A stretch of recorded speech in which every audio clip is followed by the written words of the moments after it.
what if Steve Rogers going back in time to live with Peggy actually broke the multiverse? Because according to new insider reports, that move caused a major incursion. And Dr. Doom wants him dead because he thinks killing Steve will save the multiverse. And if that's true, we're not just meeting some variant Steve Rogers, we're getting our Steve Rogers. From the end of Endgame, that's the only variant I care to see. I don't care about another variant. It might be Captain Hydra, the evil version of Captain America, but our original Steve Rogers is the only storyline I care to really see played out. Even in the Loki series, the TVA does mention that the Avengers were supposed to put back all of the Infinity Stones, but they never said that Steve was meant to stay back there and live with Peggy. Now we gotta see how they explain that, because you would think that the TVA would go and prune that timeline if Steve Rogers wasn't meant to do that. Now this story sounds a lot like the Time Runs Out comic storyline, and that's where Doom tries to stop the multiversal destruction by killing people who have caused major incursions. People like Steve Rogers, Doctor Strange, even Loki. But the twist is that logic is flawed, and I'm sure that this movie's gonna lean into that flaw and really explore it, because killing them won't stop the collapse, and eventually he'll realize that, and that's when he becomes God Emperor Doom, and in doing so he creates Battleworld.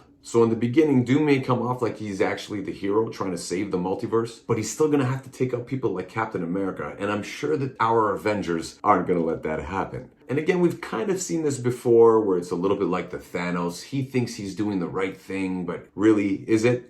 But I think that's what makes a great villain. A person who actually thinks he's in the right. There's a purpose behind his behaviors and his actions. When Doom realizes that killing all of these people isn't actually stopping the multiversal destruction, we're gonna see why Doctor Strange may actually be on board with what Doom is doing. In the comics, they both have this revelation that if we can't stop the multiverse from being destroyed, and from our certain doom, isn't it worth still saving something? And that's where Doom gets the idea to create Battleworld. Now in Doomsday, we are unsure if they're going to use the Void from Deadpool and Wolverine as Battleworld itself, or if the Void is still going to be outside of what Battleworld is. Because when a lot of our heroes end up in Battleworld, their brains are washed and they don't remember their past. They just serve Doom. But there are going to be a handful of heroes that didn't have their mind wiped, and the Void may be exactly where they're gathering to try to come up with a plan to convince their other fellow heroes about what was before. This has been Pauly's Perspective. Drop your theory below. Let me know in the comments what you think is most likely to unravel here. And as always, thanks for nerding out with me.